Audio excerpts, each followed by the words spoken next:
பார்வதி பதே ஹர மகாதேவா. என்னாருடைய சிவனே போற்றி, எந்நாட்டவர்க்கும் இறைவா போற்றி. சிற்றம்பலம். பொய்யான தேவமேனி உமைத்தானம் மிகமேவும் கையானவர் ஞானே கடல் நாடு மரமாமல்லை யாழு மலர்தோவும் அடியார்கள் முழமானவை வினை கூட வினையாமே. சிற்றம்பலம். இல்லை புத்தபெருமான் திருவடிகளை சிறமை கொண்டு குருமகா சன்னிதானங்கள் பற்பாதம் பணிந்து அடியவர்கள் மக்கள் பற்பாதம் பணிந்து இன்றைய அபிராமி அந்தாதி சிந்தனைகளே போன தடவை பூத்தவளே புவனம் 14 பூத்த வண்ணம் பின் கரந்தவளே கரை கண்டதுக்கு மூத்தவளே என்று மூவா முகுந்தற்கு இளையவளே மாத்தவளே உன்னையன்றி மற்றோர் தெய்வம் வந்திப்பதே என்பதான 13வது பாடலை சிந்தித்தோம். மாதவம் சிறந்தவளாக, தவத்தில் சிறந்த நாயகி அம்மை. இதை நம்ம ஒவ்வொரு தளத்திலும் பார்க்கக்கூடியவர்களாக இருக்கிறோம். அதுல மிக உயர்ந்ததான் காஞ்சிபுரம் அம்மை. அதற்காகத்தான் இறங்கி வந்து நம் போன்ற உயிர்கள் வாழ வேண்டும். தவத்தில் சிறந்தவர்களாக இருந்தால்தான் இறைவனோடு ஒன்றிக்க முடியும். அந்த தவம் எப்படி செய்ய வேண்டும், எப்படி இருக்க வேண்டும் என்பதை உணர்த்தும் வண்ணமாக அம்மை இறங்கி வந்து உருவம் கொண்டு வந்து இறங்கி வந்து உயிர்களாகிய நமக்காக தவக்கோலம் கொண்டவளாக மாத்தவளே இறைவனை எண்ணி இருக்கும் அம்மை. அப்படிப்பட்ட மாத்தவளே இப்படிப்பட்ட தவத்தில் சிறந்தவளாகிய உன்னை அன்றி மற்றோர் தெய்வம் வந்திப்பதே என்ற இந்த வந்தித்தல் அப்படின்ற ஒரு வார்த்தையோடு முடித்தார். அடுத்த பாடலுடைய துவக்கம் தோற்றுவாயும் வந்திப்பவர் என்பதாக. வந்திப்பவர் வானவர், வந்திப்பவர் உன்னை வானவர் தானவர் ஆனவர்கள் என்பதாக ஆரம்பித்தார். அருமையான ஒரு வார்த்தை வந்தித்தல். அப்ப வந்தித்தல் என்றால் என்ன? இந்த பாடலே பாத்தீங்கன்னா நல்ல ஒரு சொந்த தமிழ்ல அழகாக அமைந்திருக்கிறது. முதல்ல வந்திப்பவர், அடுத்து சிந்திப்பவர், அடுத்து பந்திப்பவர், அடுத்து சந்திப்பவர் என்று அமைத்து கொடுத்திருக்கிறார் அபிராமி பட்டர். முதல் வார்த்தையாக வந்திப்பவர் உன்னை வானவர் ஆனவர் ஆனவர்கள் என்பதாக. அம்மையை எல்லோரும் வணங்குகிறோம். நாம இந்த உலகத்துல இருக்கிறோம், மனிதர்களாக இருக்கிறோம். மனிதர்கள் மட்டுமா என்றால் தேவாதி தேவர்கள் எல்லாம் வந்து வணங்கக்கூடியவர்களாக இருக்கிறார். இதை நம்ம ஒவ்வொரு தளத்திலும் சென்று பார்க்கலாம். அம்மையை வணங்குபவர்கள் யார், எப்படி வணங்குகிறார்கள் என்பதையெல்லாம் நாம் காணலாம். எதற்காக வணங்குகிறார்கள்? அடுத்த ஏதாவது ஒரு காரணம் இருக்கணும் இல்லையா? காரணம் இல்லாம காரியம் இல்லை. அப்ப அம்மையை துதித்து வணங்கி போற்றக்கூடியவர்களாக இவர்கள் இருக்கிறார்கள் என்றால் அதற்கு காரணம் என்ன என்றால், எப்பவுமே பாத்தீங்கன்னா ஒரு பக்கம் தேவர்கள், ஒரு பக்கம் அசுரர்கள். இந்த வார்த்தையிலையும் கூட வானவர் தானவர் ரெண்டுமே இருக்கும். அப்ப வானவர்கள் என்றால் தேவாதி தேவர்கள் 33 தேவர்கள் ஒரு புறமாக நின்று அம்மையை துதித்து வணங்கி அழைத்துக் கொண்டிருக்கிறார்கள். அசுரர்களும் குறைவாகவா தவம் செய்கிறார்கள்? இறை வழிபாடு செய்வதிலே அசுரத்தவம் என்பார். அப்ப அவர்களும் வணங்கி வழிபாடு செய்கிறார். அப்ப இவர்கள் எதற்காக வணங்குகிறார்கள், அவர்கள் எதற்காக வணங்குகிறார்கள் என்று பார்த்தால் நம்முடைய புராணங்களை வைத்துதான் இதையெல்லாம் நாம் உணர முடியும். அப்ப தேவர்கள் அவர்களுக்கு வந்த துன்பங்கள் யாரால் வந்தது? அசுர கூட்டங்களால் வந்தது. ஒவ்வொரு காலகட்டத்திலும் ஒவ்வொரு வகையான அசுரர்கள். இந்த பண்டாசுரன் என்ற அசுரன், இந்த அசுரனை அழிப்பதற்குத்தானே இங்கே அக்னி குண்டத்திலிருந்து எழும்பியவள் அன்னை ஸ்ரீ லலிதாம்பிகையாக 16 வயது யௌவன பெண்மணியாக. இப்படி ஒவ்வொரு இடத்துலயும் பாத்தீங்கன்னா அம்மை கீழே இறங்கி வருவாள் ஒவ்வொரு காரணத்திற்காக. அதுல அசுர வதம் செய்தல், சண்டன் முண்டன் இவர்கள்லாம் அசுரர்கள். அந்த சண்ட முண்டனை அசுர வதைப்பதற்காக பித்ரகாளியாக, துர்க்கையாக இப்படியெல்லாம் இறங்கி வருவாள். ஒவ்வொரு கோலம் கொண்டு வருவாள்.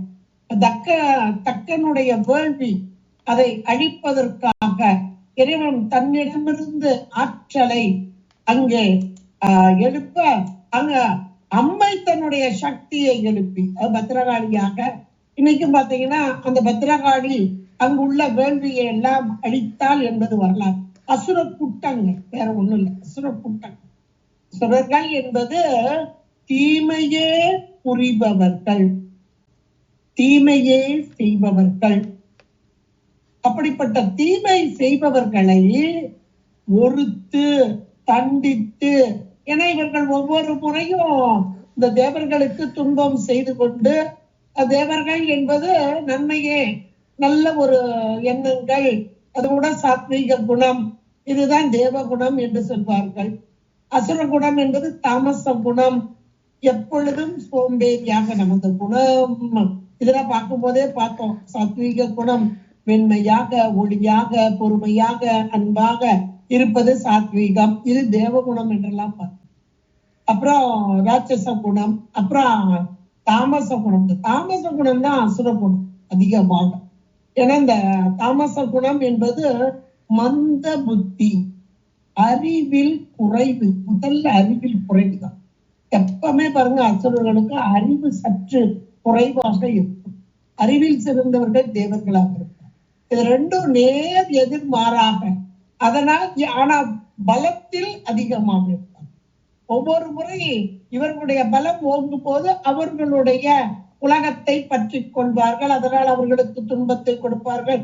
இது நம்ம கந்த புராணத்திலையும் படிக்கிறோம், எல்லா புராணத்திலையும், விநாயகர் புராணத்திலையும், எல்லா தேவர்களும், அல்ல தேவி மகாத்மியம் என்று சொல்லக்கூடிய அந்த புராணங்கள்லாம் பாத்தீங்கன்னா ஒவ்வொரு வகையாக அசுரர்கள் எழும்பி துன்பத்தை செய்ய அவர்களை எல்லாம் ஒவ்வொரு ரூபம் கொண்டு வந்து அம்மை அழித்தல் அப்படின்றதுல அங்க வரக்கூடியதாக இருக்கு. மகிஷன் என்ற அசுரரை அழிப்பதற்காக மகிஷாசுர மர்தினியாக இதெல்லாம் நம்ம பார்க்கிறோம். அப்ப இந்த தேவர்கள் அவர்களுக்கு வந்த துன்பம் யாரால வந்தது? இந்த அசுரர்களால். அப்ப அந்த அசுரர்களை அழித்து நீக்கி இந்த தேவர்களுக்கு இன்பத்தை தந்ததால் தேவர்களுக்கு சந்தோஷம், அப்படி ஒரு சந்தோஷம். ஆகா, அம்மை நம் பொருட்டாக இறங்கி வந்து நம்முடைய துன்பத்தை எல்லாம் நீக்கி கொடுத்தாள் என்று ஆனந்தம். அந்த ஆனந்த மேலீட்டிலே அவள் செய்த உபகாரத்தை நினைந்து, அவள் செய்த உதவியை நினைந்து அவளை போற்றி துதித்து வணங்கி வழிபாடு செய்கிறார். இதை நீங்க கந்தர் அலங்காரத்திலே ஒரு அருமையான பாட்டுல பார்க்கலாம். கந்தர் அலங்காரத்துல தேவர்கள் எல்லாம் முருகா உன்னுடைய திருவடியை கொண்டு வந்து எங்க தலைமையில வைப்பா அப்படின்னு எல்லாம் காத்து கிடக்காங்களாம் முருகப்பெருமான். ஏன்னா இந்த அசுரர்கள் சூரபத்மன், இந்த சூரபத்மனை அழிக்கிறது கூட நீங்க பாருங்க, சூரபத்மனை அழிப்பதற்காக முருகப்பெருமான் புறப்பட்ட போது அம்மையின் கையில் வேலாயுதம், அதாவது அம்மையுடைய ஆற்றல் முழுவதும் கொண்ட வேல், ஞான வேல், அதை கையில் கொடுக்க பெற்றுக்கொண்ட முருகப்பெருமான். அப்புறமே நீங்க போர்க்களத்துக்கு வந்தப்ப முதல்ல தரகாசுரன் என்ற மாயாவாரி, அவனை அழிக்கும் போது கையில் இருந்த ஞான வேல் தான் புறப்பட்டு சென்றது. வேல் பட்டு அழிந்தது வேலையும் சூரனும் வெறுப்பும். அப்ப இந்த வேல், ஞான வேல், சக்தி வேல், இந்த வேல் தான் இத்தனை அசுர கூட்டங்களையும் அழித்தது என்றால், அப்ப அம்மைதானே இத்தனையும் செய்து கொண்டிருக்கிற. இதை உணர்ந்த அந்த வானவர்கள் துதித்து வணங்கி கொண்டாடக்கூடியவர்களாக இந்த ஞான வேல், இந்த அறியாமை, ஆணவம், மாயை, கண்மம், இந்த மூன்றையும் அப்படியே அடியோடு அழித்ததால் மிகுந்த இன்பம் கொண்ட தேவர்கள் முருகா உடைய திருவடி அப்படியே தலைமையில வைப்பா என்று அப்படி வணங்கி துதித்து போற்றி கொண்டாடினார். தாவடி ஒட்டும் மயிலிலும் தேவர் தலையிலும் என் பாடி எட்டிலும் பட்டதென்றோ படிமாவலிவான் அன்று முதண்ட முகடு முட்ட சேவடி நீட்டும் பெருமான் மருமகன் தன் சிற்றடியே. கந்தர் அலங்காரத்திலே அருணகிரி பெருமான் மிக அழகாக சொல்வார். காவடி ஒட்டும் மயிலில் முதல்ல அந்த மயில் மேல வச்சார் ஒரு திருவடி. அடுத்ததாக தேவர் தலையிலும் தேவாதி தேவர்கள் எல்லாம் சுற்றி சூழ்ந்திருக்க அவர்களுடைய தலையின் மீது அடுத்த அடியை வைத்தார். அப்படி என்றால் இப்ப அம்மை இந்த அசுர கூட்டங்களிலிருந்து காத்ததால் தேவாதி தேவர்கள் எல்லாம் துதித்து வணங்கக்கூடியவர்களாக இங்கே இருக்கிறார்கள் அப்படின்றத ரொம்ப அருமையாக நமக்கு முதல் வார்த்தையிலே வந்திப்பவர் உன்னை வானவர் தானவர் ஆனவர்கள். அதுல வானவர்கள் மட்டும் இல்ல, அந்த தானவர்கள் என்று சொல்லக்கூடிய அந்த அசுர கூட்டங்களும். அப்ப அசுர கூட்டங்கள் ஏன் அம்மையை வழிபட வேண்டும்? இவர்களுக்கு வேண்டிய அவர்களுக்கு என்ன வேணும்? அசுரர்களுக்கு நீண்ட நெடுநாள் வாழ வேண்டும். நீங்க ஒவ்வொரு புராணத்திலையும் பாருங்க, அசுரர்கள் தவம் செய்வார்கள், இறைவன் தோன்றுவார். தோன்றிய போது உங்களுக்கு என்ன வேண்டும்? நான் எனக்கு மரணமே வரக்கூடாது, இப்படி வாழ்க்கை, அதுவும் மேலான வாழ்க்கை, யாராலும் அழிக்கப்படக்கூடாது, யாராலும் மனிதர்களாலும் தேவர்களாலும் விலங்குகளாலும் எந்த ஒரு ஆயுதத்தாலும் இப்படி எல்லாம் வரத்தை கேட்பாங்க. அவங்க கேட்கிறதே அதைத்தான் கேட்பாங்க. இறைவா உன் அருகிலேயே இருக்க வேண்டும், உன்னை விட்டு பிரியாம இருக்குன்னா மரணமில்லாத வாழ்வு கிடைச்சிடும். இது அவங்களுக்கு தெரியாது, இப்படிதான் கேட்பாங்க. அப்படி கேட்கறதுக்கு அவங்க தவம் செய்கிறார்கள். அம்மையை நோக்கி இங்கே துதித்து வணங்கி போற்றி தவம் செய்து அம்மை அவர்களுக்கும் அருள் பாலிக்கிறார். அப்ப அந்த தேவர்களுக்கு மட்டுமல்ல, இந்த தானவர்கள் என்று சொல்லக்கூடிய அசுர கூட்டர்களுக்கும் வந்திப்பவர் உன்னை வானவர் தானவர் ஆனவர்கள். அம்மை எல்லா இடத்திலும் நீக்கமர நிறைந்திருக்கும் பரம்பொருள். யார் அவளை துதித்து வணங்குகிறார்களோ அங்கே இறங்கி வந்து அருள் பாலிக்கும் அம்மை. இதுதான் அவளுடைய பெரும் கருணை என்று சொல்லக்கூடிய. அதாவது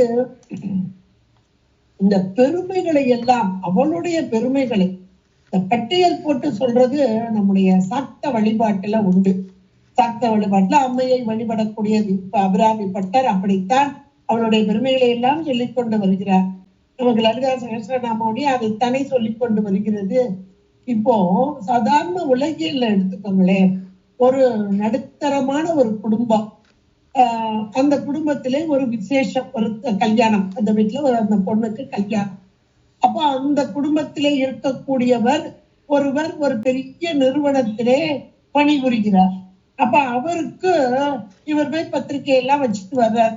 நல்ல ஒரு தாம்பாளத்துல பழம் பித்தளை பாக்கு எல்லாம் வச்சு ஒரு அன்போடு குடும்பத்தோடு போய் நீங்க எல்லாருமா வரணும், முன்னாடி நின்று நடத்தி கொடுக்க வேண்டும், எங்களுடைய இல்ல திருமணத்தில் தாங்கள் தான் தலைமை ஏற்போம், இப்படி எல்லாம் ஒரு அன்பா சொல்லிட்டு அவங்களுக்கு பத்திரிகையும் கொடுத்துட்டு வருவாங்க.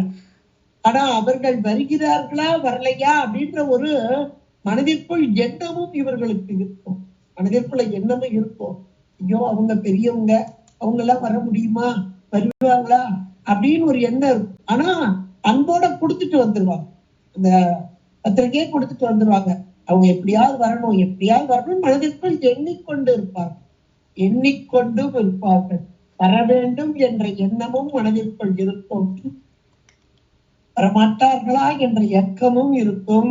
இப்படி இருக்கும் போது சரியான நேரத்திற்கு அவர்கள் வந்து விடுவார்கள். அப்படி குடும்பத்தோட வந்து முன்னாடி மேடையில நின்று அந்த கல்யாணத்தை நல்லா சிறப்பா நடத்தி கொடுத்துட்டு ஏராளமான பரிசு பொருளையும் கொடுப்பாங்க. அப்போ அந்த குடும்பத்தாருக்கு எவ்வளவு சந்தோஷமா இருக்கும். எப்ப இவங்க வருவாங்களோ வரமாட்டாங்களோ நினைச்சே எல்லாருமா சேர்ந்து வந்துட்டாங்க. வந்து நின்று அருமையா நடத்தி கொடுத்துட்டாங்க. இந்த பிள்ளைக்கு நல்ல யோகக்கார பிள்ளை, அந்த பிள்ளைக்கும் யோகக்கார பிள்ளைம்பாங்க. அவங்க மட்டும் இல்ல, இவ்வளவு பெரிய ஆளுங்க வந்திருக்காங்கன்னா இவங்களை சேர்ந்த உறவினர் எல்லாரும் கூடி வந்து நின்றுவாங்க. இவ்வளவு பெரியவங்க வந்திருக்காங்க நம்ம வீட்டுக்கு வந்திருக்காங்கன்னு எல்லாருக்கும் அவ்வளவு சந்தோஷமா இருக்கும். அந்த கல்யாணம் முடிஞ்சு எவ்வளவோ வருடங்கள் ஆனாலும், அந்த கல்யாணத்துல எவ்வளவோ விசேஷங்கள் இருந்தாலும் அவர் வந்துட்டு போனார் பாருங்க. அப்படியே வந்தார். வந்தப்ப எவ்வளவு சந்தோஷமா இருந்துச்சு.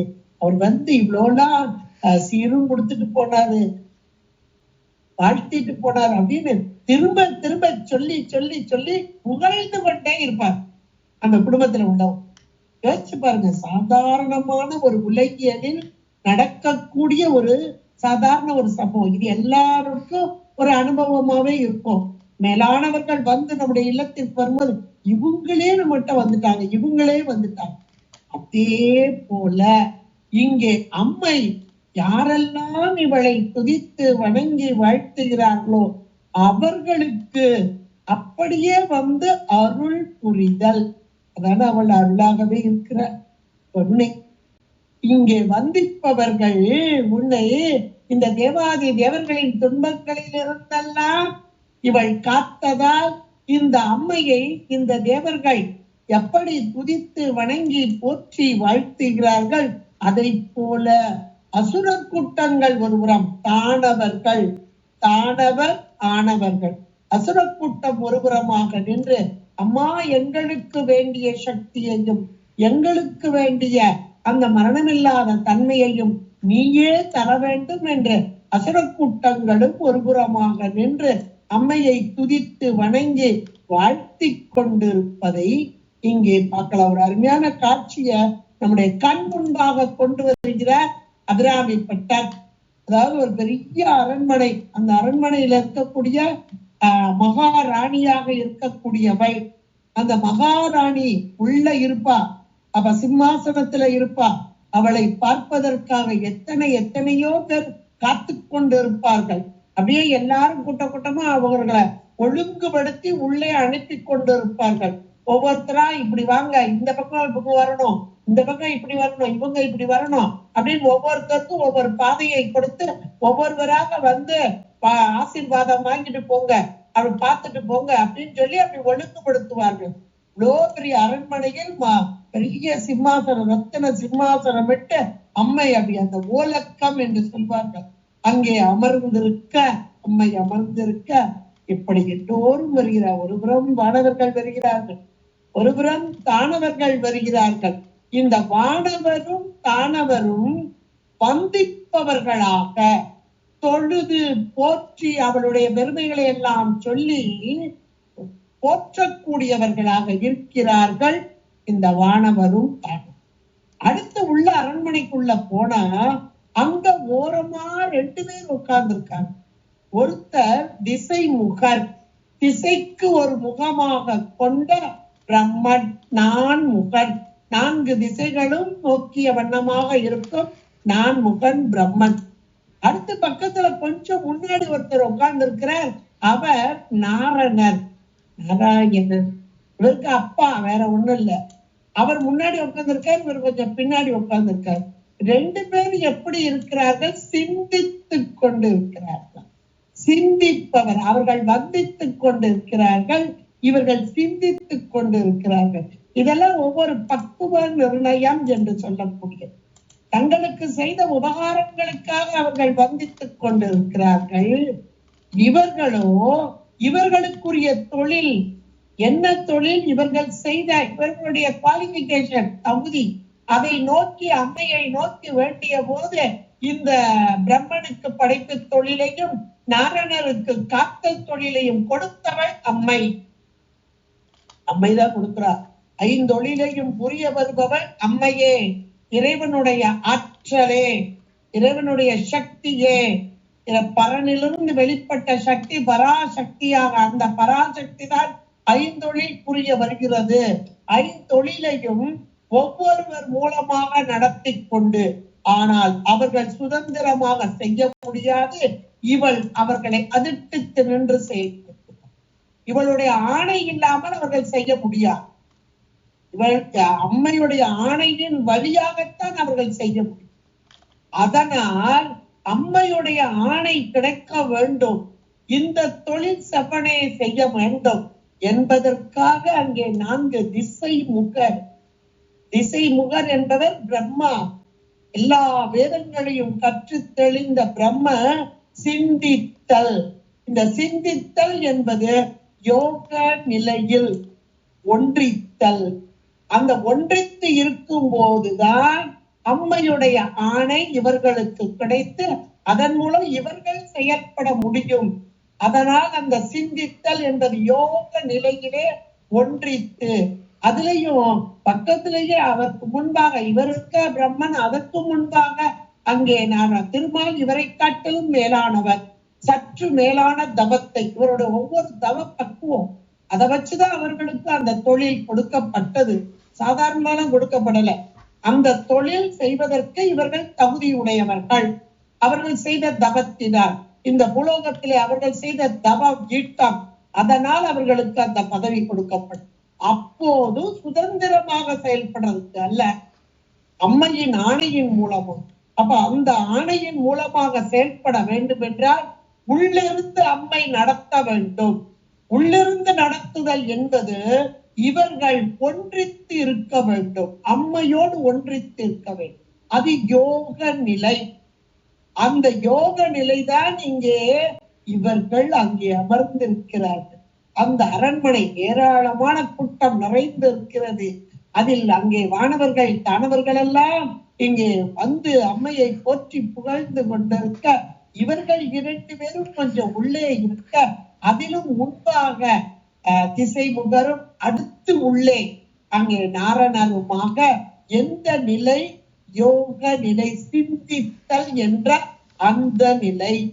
அந்த மேலான நிலையில் அம்மையோடு ஒன்றித்து அவர்கள் செய்யும் தொழிலுக்கு இவள் உதவி புரிய வேண்டும் என்று அம்மையை வேண்டிக் கொண்ட நிலையிலே அதைத்தான் சிந்திப்பவர் திசைமுகர் நாரணர் என்பதாக அழகான ஒரு வரியாக.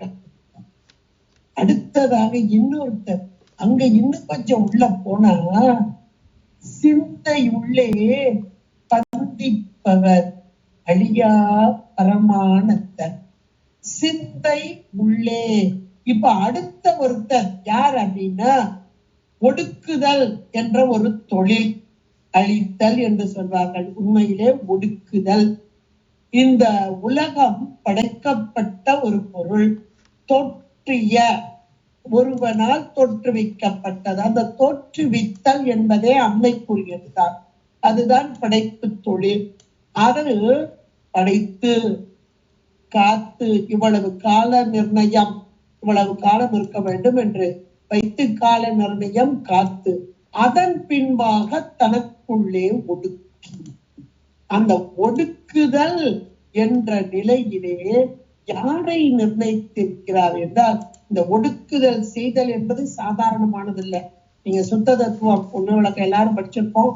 சுத்த தத்துவத்துல பாத்தீங்கன்னா அந்த சுத்த வித்தை அல்லது ருத்ரர் அப்படின்னு வரும்போது ஒவ்வொன்றாக ஞானமே வடிவமாக வரும்போது சிவம், அப்புறம் சக்தி வடிவம் வரும்போது கிரியை, முதல்ல நாதம், அப்புறம் விந்து, அது சக்தி, சிவம் சக்தி அப்படின்னு வரும்போது ரெண்டும் லயமாக. அடுத்து ஞானமும் கிரியையுமாக இருக்கும்போது சதா சிவம். அதுக்கு அடுத்தாப்புல மகேஸ்வர தத்துவம் வருகிறது. இந்த மகேஸ்வர தத்துவத்திலே கொஞ்சம் ஞானம் குறைந்து கிரியை கூடி, அப்பதானே இங்க எல்லா தோற்றங்கள் எல்லாம் வரும். அதுக்காக கிரியை அதிகப்பட்டு வரும்.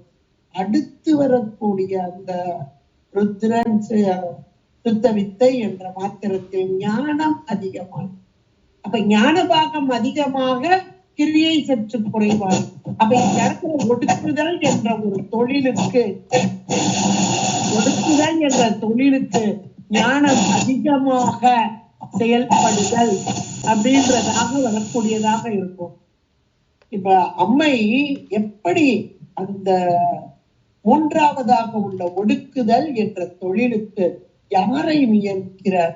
ருத்ரம், இறைவனுடைய அப்படியே சாரூபமாக வரக்கூடிய அந்த ருத்ரன். அதுலயும் ருத்ரன் போது எல்லா ருத்ரன் ஒரே மாதிரி இல்ல, அந்தந்த புவனங்களுக்கு ஒரு ருத்ரன், அந்தந்த புவனம் ஒடுக்குதல் அப்படியெல்லாம் இருக்குது.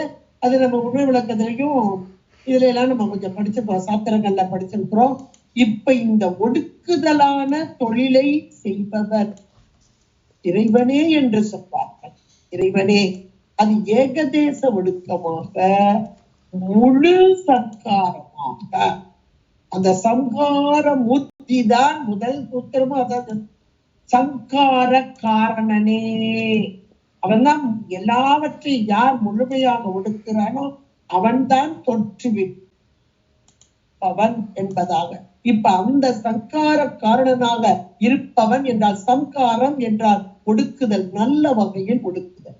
அந்த நல்ல வகையில் ஒடுக்குதல் என்பதுதான் இங்கே இறைவனுக்காக அந்த ருத்ரமூர்த்தியாக அவர் சதா காலமும் விட்டு பிரியாத, அதத்தான் இங்க சொல்லும் போது சிந்தை உள்ளே பந்திப்பவர், பந்தித்தல், விட்டு பிரியாத தன்மை. இறைவனுக்கும் இறைவிக்கும் உள்ள ஒரு பந்தம் என்ன அப்படின்னா, இப்ப நமக்கும் உயிர்களாகிய நமக்கும் இறைவனுக்கும் உள்ள ஒரு பந்தம் என்ன என்றால் அத்துவித கலப்பு. அது அத்துவித கலப்பு என பொருள் ரெண்டு. ஆனால் ரெண்டு பொருள் ஒன்றாக தோற்றுதல், ஒரு பொருளாகவே காட்சியளித்தல், அதுல அத்துவித கலப்புன்னு நம்ம சொல்லுவோம். ஆனா இறைவனுக்கும் இறைவிக்கும் உள்ள கலப்பு பொருள் ஒன்றுதான். இரண்டாக ஞானமே வடிவான அந்த சிவம் சக்தியாக ஆற்றலாக வெளிப்படுகிறது. இப்ப எல்லா உயிர்களையும் ஒடுக்குதல் என்ற மாத்திரத்திலே அந்த இறைவன், இப்ப அந்த இறைவன் எப்படி இருக்கிறார்? விட்டு பிரியாத தாதான்மிய கலப்பிலே, அதான் சிந்தையுள்ளே பந்திப்பவர், அம்மையோடு உடனாக நிற்கும் அந்த இறைவன். அவர்தான் அழியா பரமானந்தம், பரம ஆனந்தம். அவருடைய 8 குணங்கள்ல ஒண்ணுதான் வேற ஆனந்தம், பேரின்பம் தரும் பொருள்.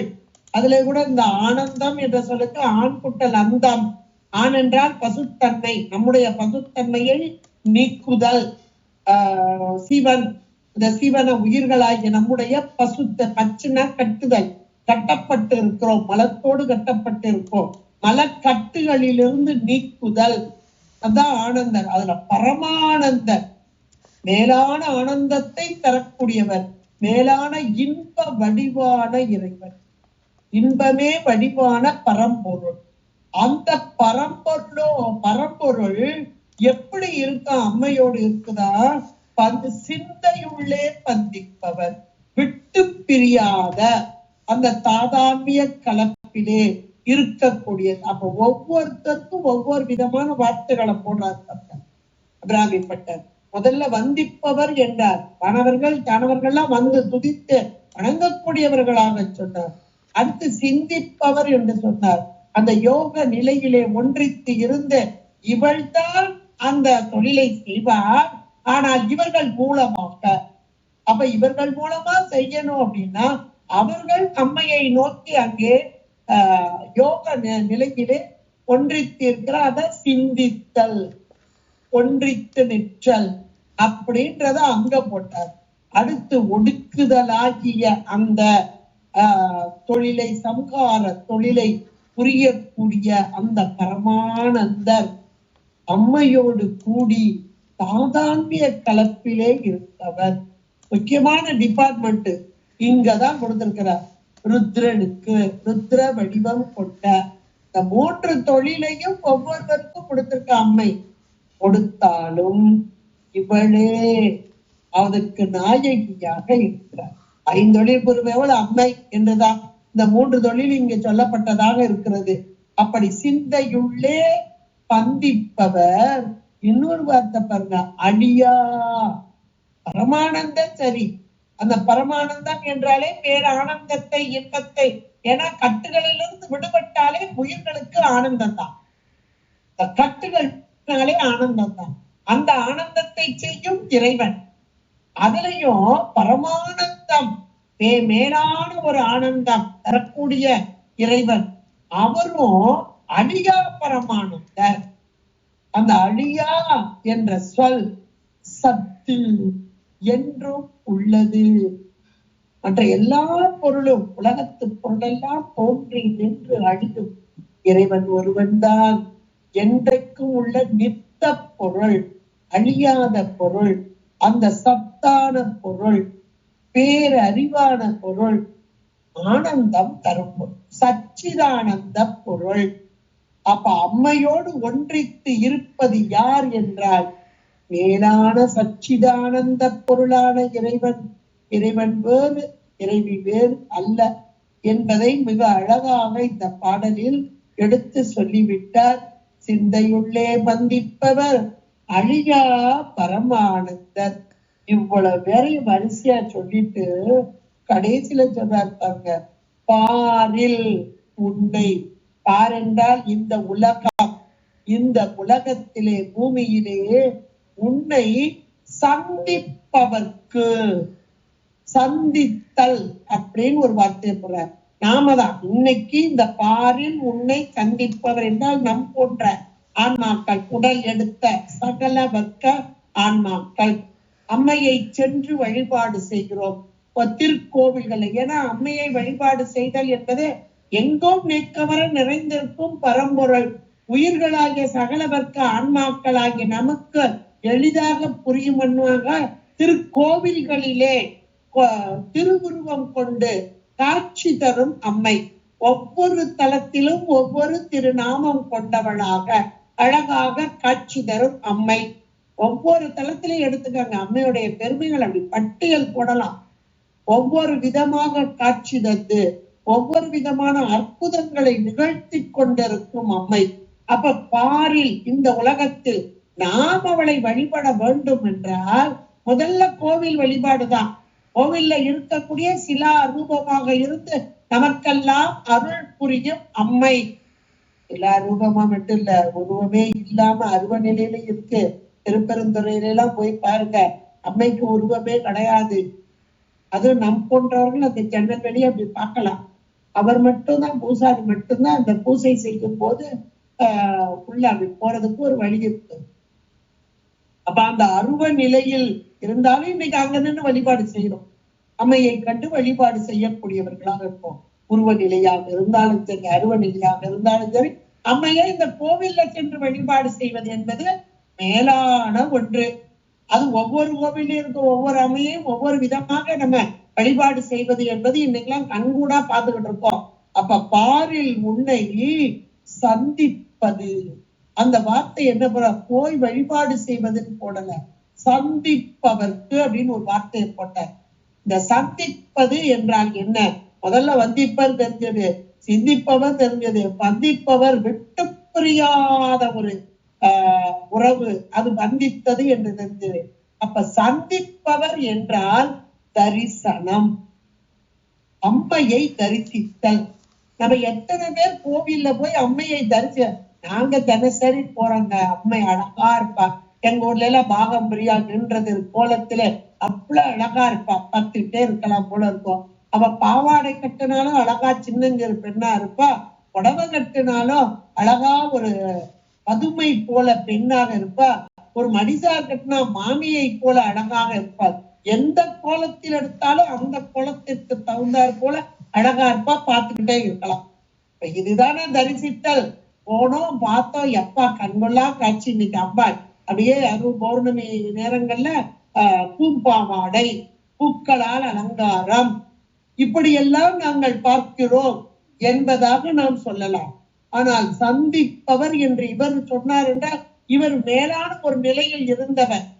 அந்த நிலையில் இருந்து கண்டு அனுபவித்த காட்சியைத்தான் இன்றைக்கு நமக்கு வார்த்தைகளாக முன்னாடி கொண்டு வந்து கொற்றார். அப்ப இதனுடைய பொருள் என்ன அப்படின்னா, சந்தித்தல் என்றால் என்ன என்றால் தரிசனம்.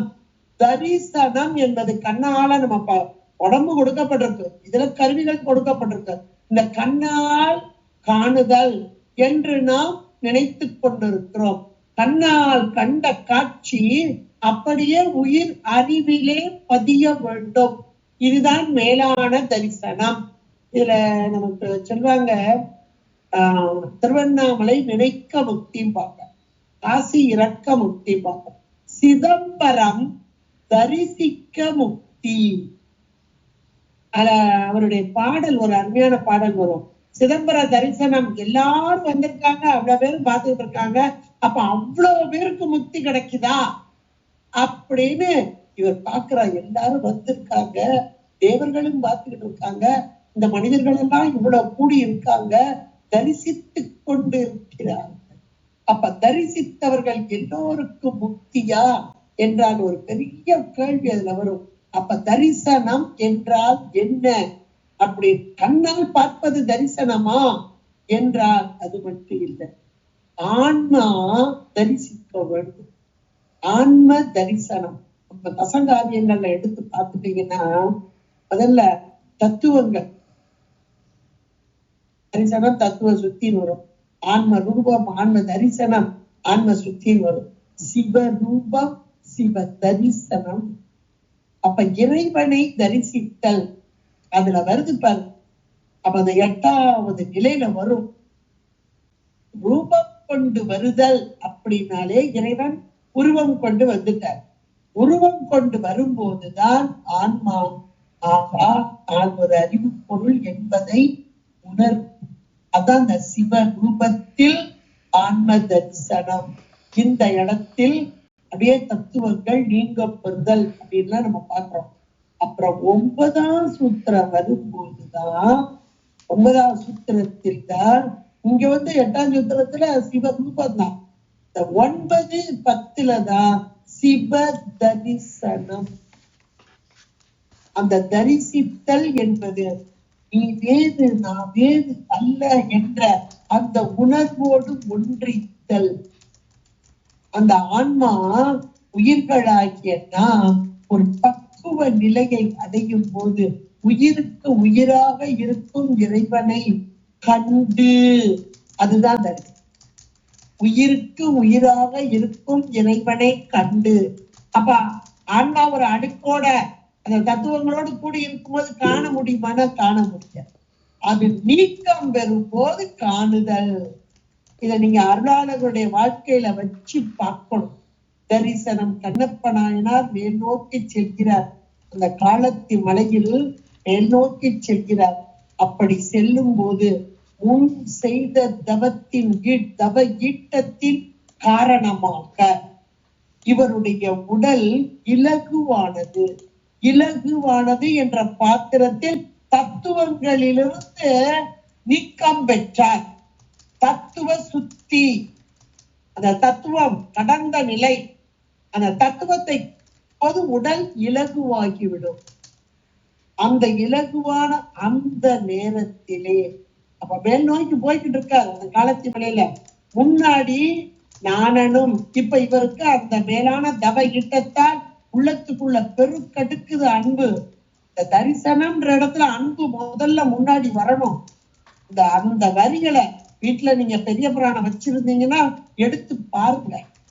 அவ்வளவு ஒரு அருமையான இந்த இடத்துக்கு சரியான பொருத்தமான இடம் அதுதான். அந்த மேல ஏறும்போது தத்துவங்களிலிருந்து மீண்டு தத்துவம் அப்படியே சுத்தி ஆயிட்டு அப்ப உடல் இலகுவாக்கியது. முன்செய் தவத்தின் ஈட்டம் காரணமாக இப்போ அப்படியே உள்ளுக்குள்ள அன்பு பெருகுது. அப்ப முன்னாடி நாணன் போறான், நாணனும் அன்பும் முன்பாக செல்ல. அப்படி சென்ற போது இந்த அருள் சக்தி, இறைவனுடைய அந்த அருள் சக்தி, அந்த திருக்கோவிலிலே மேல இருக்கக்கூடிய இறைவன் மூர்த்திமான் அவனுடைய திரு அருள் புறப்பட்டு வந்து முன்பாக நின்றது. அப்ப இவர் இன்னும் போகல, மேல போய் சாமிய பார்க்க போல. அப்ப அதுக்கு முதல் ஸ்டேஜ் என்னது? திருவருளை கண்டு தரிசித்து ஒன்றி திருவருள் கூட்டி கொண்டு போய் அங்கச்சு. இந்த திருவருள் தரிசனம் அப்படின்றது சாதாரணமானது அல்ல, மேலான ஒரு நிலை. அதாவது நம்ம இன்னைக்கு வாழ்க்கையில கோவிலுக்கு போறோம், சாமி கும்பிடுறோம், ஆலய வழிபாடு எல்லாம் செய்யறோம், முறைமையா செய்யறோம். அது முதல் நிலைதான். அப்ப மேலான அந்த தரிசனம் என்பது எப்போது கிடைக்கும்? என்றைக்கு இது நான் அல்ல, உடம்பு நான் அல்ல, உலகம் எனக்குரிய பொருள் அல்ல என்று நீக்கம் வருகிறதோ அப்போது உயிருக்கு உயிராக இருக்கும் அம்மை என்னின் வேறாக தோன்றி எனக்கு காண்பித்தார். இது மேலான ஒண்ணு.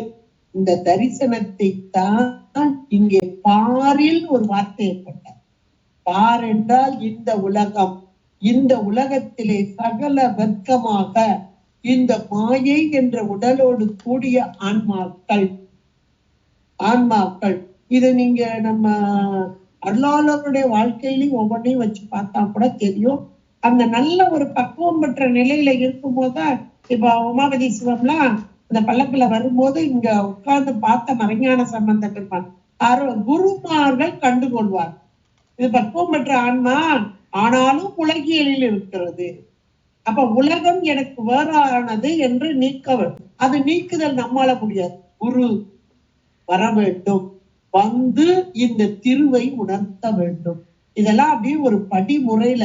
அப்ப இந்த கோவில்ல போய் நம்ம வழிபாடு செய்தல் என்பதைத்தான் இங்கே நாம நினைக்க முடியும். நம்முடைய அளவுல நம்ம நினைக்க முடியும். ஆனால் அபிராமிப்பட்டருடைய நிலை வேற. இந்த எழுதும்போது அவர் என்ன ஒரு நிலையில இருந்தார்? சக்கரத்தின் அதீதத்தே நின்றவர், திருவருளோடு ஒன்றித்து நின்றவர்.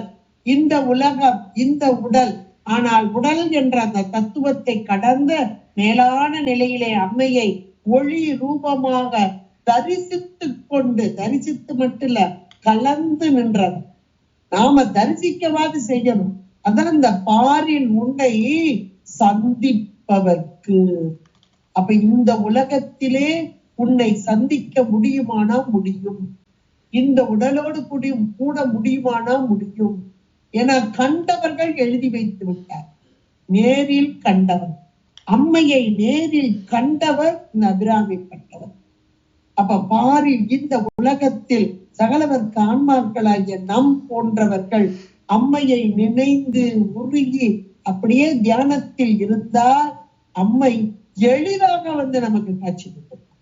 மற்றவங்களுக்கு எல்லாம் கஷ்டம், நமக்கு எளிதா. அந்த வார்த்தை போறாப்பட்ட சந்திப்பவர்க்கு எளிதா. எதனால? எம்பிராட்டினின் தன் அழியே, தன் குளிர்ச்சியான தன் அழியே, அவருடைய அருள் கருணை, அந்த கருணையினால் ஆகா இவ்வளவு. ஏனென்றால் இந்த உலகம் பாரில் என்று சொல்லும் போதே வினைகளுக்கு ஈடான இன்ப துன்பத்தை அனுபவிப்பதற்காக வந்திருக்கும் ஆன்மாக்கள் நாம். அப்ப அவளுக்கு தெரியாத கொடுத்தது அவதானே. இவ்வளவு இன்ப துன்பங்களை அனுபவித்துக் கொண்டிருக்கும், அதுவும் துன்ப நிலையில் இவ்வளவு துன்பத்திலையும் நம்மை நினைத்துக் கொண்டிருக்கிறதே, நம்மை காண வேண்டும், அணுக வேண்டும், நம்மோடு ஒன்ற வேண்டும் என்று நினைக்கிறதே, இந்த ஆன்மாவுக்கு உதவ வேண்டும் என்ற கருணை. அதுதான் தன்னழி. எம்பிராட்டி நின் தன்னழி. அந்த தன்னழியினால் எளிதாக அம்மையை இங்கே தரிசித்தல். இந்த சந்தித்தல் என்பது தரிசித்தல். அந்த அன்னையின் தரிசனம் நம் போன்றவர்களுக்கெல்லாம் எளிதாக கிடைக்கும் என்றார். உலகம் எத்தனையோ வகையில் நம்மை மயக்கி கொண்டிருக்க, ஆனால் அம்மையை அடைய வேண்டும் என்று அம்மையை நோக்கி செல்லும் பக்தர்கள் இன்னைக்கு எத்தனையோ பேர் இருக்காங்க, ஏராளமான பேர். அம்மா அது வழிபாடு என்பதே, அம்மா நீ வேணும், எதுக்கு உலக பொருள், இது என்ன கொஞ்ச காலம் அனுபவமும் கொஞ்ச காலம், இதை எனக்கு வேண்டாம், நீயே வர வேண்டும். இந்த நீயே வர வேண்டும் என்று கேட்டு விட்டாலே அம்மை இறங்கி வந்து விடும். ஒவ்வொரு இடத்திலையும் பாருங்க, யாரெல்லாம் கேட்டார்களோ அவர்களுக்கு இறங்கி வந்த அம்மை, இறங்கி வந்து மகவாகவே வந்தார், மகவாக வந்து அருள் பாலித்தார்.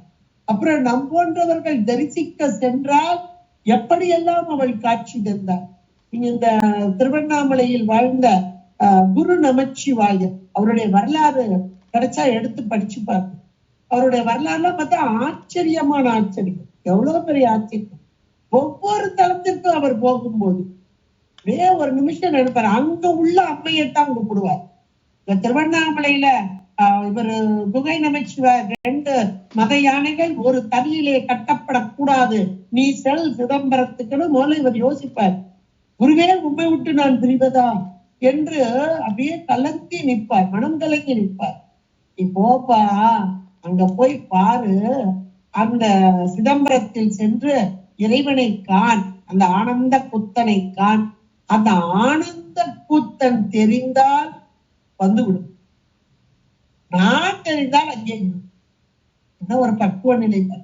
அப்ப குருதான் அங்கே முதன்மையாக தெரியும் என்பது இவருக்கு தெரியும். ஏன்னா இது பக்குவப்பட்ட ஆன்மா நல்ல பக்குவ நிலையில இருக்கும். அதனால இப்படி சொன்னார். கண்டிப்பாக அந்த ஆனந்த குத்து அந்த நேரம்ல இவர் தான் தெரிவார், குருதான் தெரிவார் அப்படின்னு இவருக்கு தெரியும். அதனால அங்கே இரு அப்படின்னு அனுப்பினார். அது கூட காரணமா தான் அங்க போய் நிறைய வேலைகள் இவர் செய்ய வேண்டி இருக்க, நிறைய பேருக்கு உதவணும் என்ற கருணையில தான் அனுப்புறார். அப்படி போகும்போதே திருவண்ணாமலைக்கு அந்த எல்லை கடக்கிற முந்தி அந்த எல்லையில இருக்கும்போது ஒரு சாயங்கால ராத்திரி நேரம் பசி. அப்போ உண்ணாமலை அம்மையைத்தான் அழைக்கிறார். உண்ணாமலை தாயே என்றுதான் அழைக்கிறார். பசி, நான் சோறு கொண்டு வா என்று ஒரு வெண்பா பாடுகிறார். அடிய மாத்திரத்தை அந்த ராத்திரி நேரத்துல கதிரி நைவேத்தியம் பண்ணுவாங்க. நல்ல தங்க தாம்பாளத்துல நெய் நல்ல சொட்ட சொட்ட இருக்கக்கூடிய அவ ஒரு நொடி அந்த வச்சு நைவேத்தியம் பண்றார் பாருங்க அர்ச்சகன், அவரை எடுத்து செல்ல வேண்டும் என்ற நினைவை மாத்தினாலாம். அம்மைக்கு எவ்வளவு கருணை, அவர்கிட்ட அந்த எண்ணத்தை மாத்தினார். அப்ப எடுக்கணும்னு தோணாம அவர் போயிட்டார். இவள் எடுத்து கொண்டு வந்திருக்கார். எடுத்து கொண்டு வந்து அந்த மரத்தின் கீழாக அமர்ந்திருக்கும் இந்த குரு நமச்சிவாயனிடம் கொடுத்தார். அவர் சாப்பிட்டு தட்டத்துக்கு போட்டார். தங்கம் அவர்களுக்கு ஓடும் செம்பனும் ஒக்கவே நோக்கும் சீவன் முக்தர்கள் இவர்கள்லாம். அம்மை கொண்டு வர்றாங்க. எவ்வளவு ஒரு ஆச்சரியம். இதே மாதிரி ஒவ்வொரு இடத்திலையும் அங்க சிதம்பரத்துல இருக்கும்போது சிவகாமி அம்மையே கொண்டு வந்து கொடுத்தாள். இதே மாதிரி நீங்க சீர்காழியில இருக்கார். சீர்காழியில் வாழ்ந்தவர் முத்துத்தாண்டவர் என்ற அவருடைய கீர்த்தனைகள்லாம் ரொம்ப அருமையா இருக்கும். உடம்பெல்லாம் தொழுநோய் கண்டு இருக்க, ஆனா அவர் நல்லா ஓதுவார் குலத்தை சேர்ந்தவர். இந்த தொழுநோயினால் அவரால் பாட முடியாமல், கோவிலுக்கு வர முடியாமல், ஏன்னா அந்த காலத்துல எல்லாம் அவர்கள் உள்ள வர முடியாது, எல்லாருடையும் சேர்ந்து இருக்க முடியாது, அருவருக்கத்தக்கதாக இருப்பார். அதனால் ஒதுங்கி ஒதுங்கி ஓரமாக வெளியே நின்று இருக்க, நினைந்து அழுக. அன்னைக்கு ஒரு நல்ல ஒரு விசேஷமான ஒரு காலம். கோவில்ல வெளியே ஒதுக்குப்புறமாக நின்று கொண்டு கண்ணீர் மல்க இந்த வினை பயன் அப்படி அருமையாக இறைவன் திருமுன்பாக பாட வேண்டிய குலத்தில் பிறந்தும் என்னால் முடியவில்லையே என்று அம்மையை நோக்கி நினைந்து உருகி, அப்புறம் அந்த சோர்வு, உடற்சோர்வு, மனச்சோர்வு, அதனால் அங்கே வாகனங்கள் வைக்கும் அறையில் ஓரமாக அமர்ந்திருந்து அப்படியே தூங்கிட்ட. வெளியே கதவை பூட்டிட்டு போயிட்டாங்க. அந்த சோர்வு, மயக்கம், பசி மயக்கம். அப்புறம் ராத்திரி 12 மணிக்கு திடீர்னு பசி. அம்மா என்று அழைக்கிறார். அம்மா என்று அம்மா என்ற மாத்திரத்திலே சின்னஞ்சிறு பெண்ணாக அங்கே அம்மை, அந்த சீர்காழியில உள்ள அம்மை அப்படியே சின்னஞ்சிறு பெண்ணா. யார் மாதிரினா அங்க உள்ள குருக்கள் அர்ச்சகர் விட்டு பெண்ணாக வந்தான. வந்து இந்த பால் அன்னம், பால் சோறு கொண்டு வந்து கொடுத்தாங்க. இவன் சாப்பிட்டுட்டு அப்பா வச்சான். மறுநாள் காலையில வெளியிருந்து வந்து பார்த்தா, எப்படிப்பா நீ உள்ள வந்த?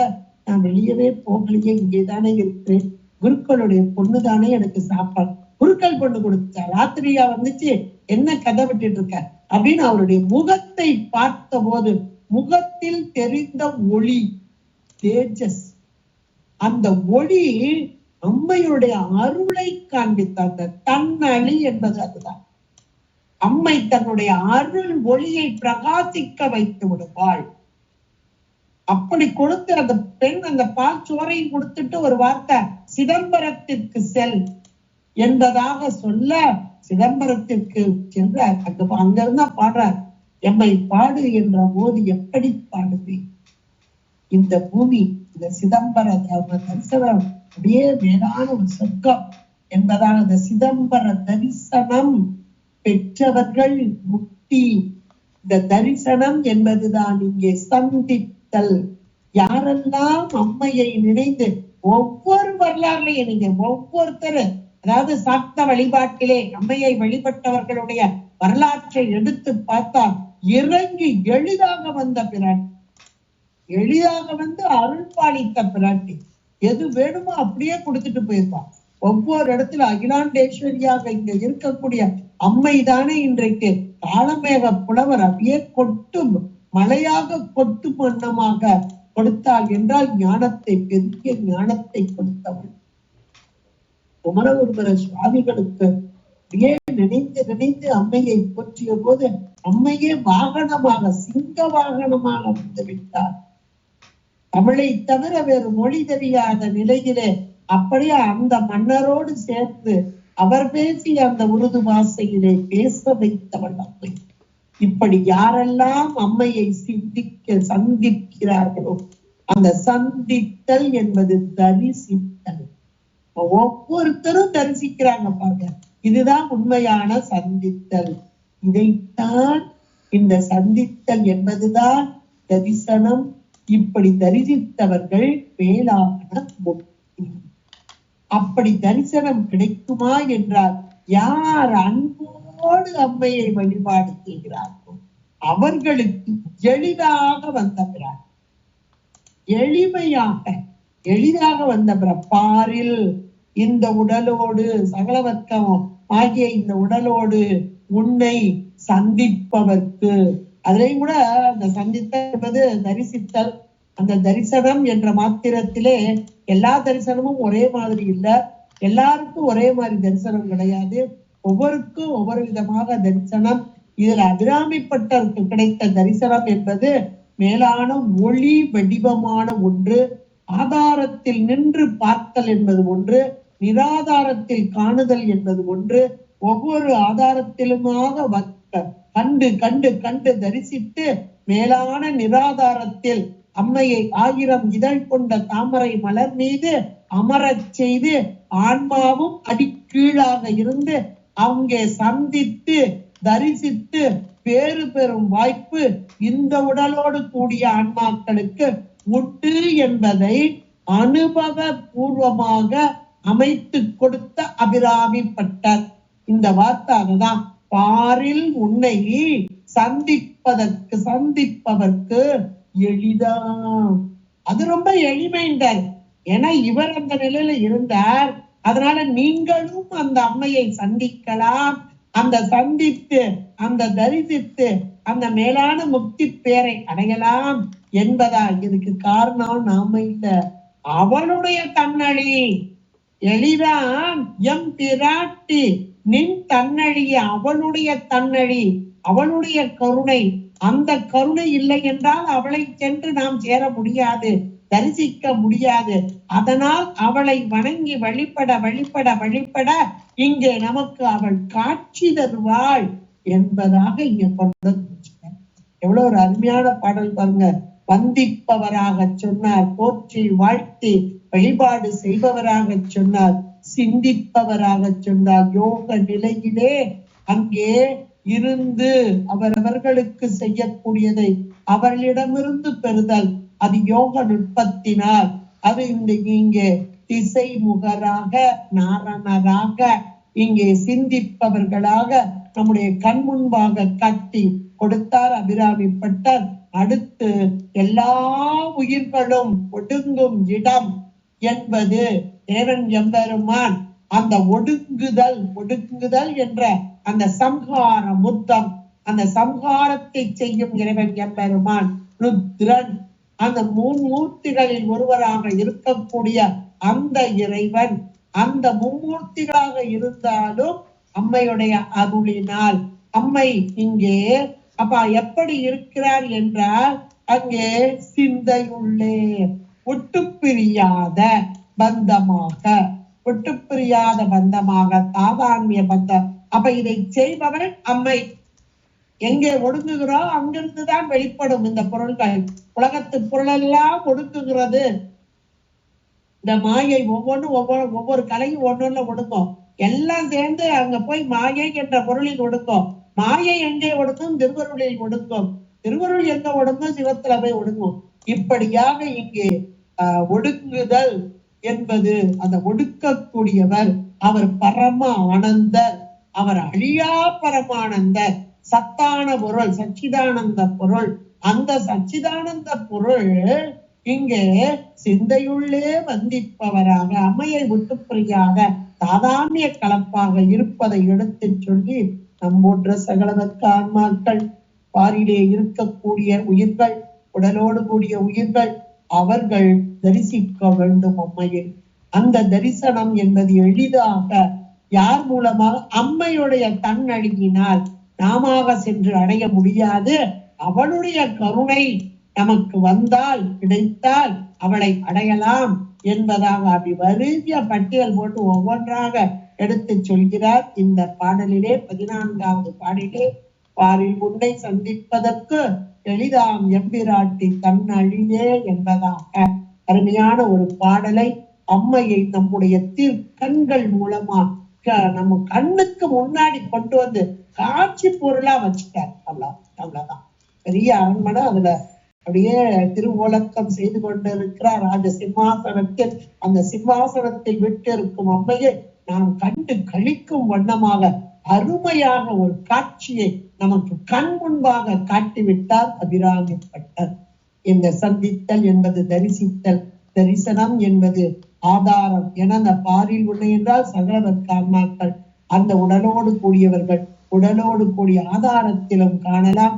இதுலயே அடுத்த பாட்டுல எல்லாம் வருது, ஒவ்வொரு ஆதாரத்திலும் ஒவ்வொரு மூர்த்தமாக, அந்த ஒவ்வொரு மூர்த்தமாக இருப்பவளும் இவளே.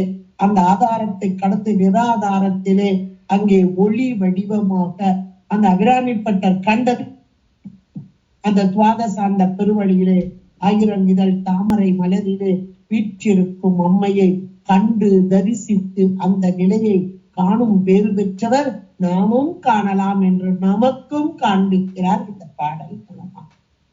சிற்றம்பலம். பார்வதி தென்னாடுடைய சிவனே போற்றி, எந்நாட்டவர்க்கும் இறைவா போற்றி. நன்றி நன்றி நன்றி.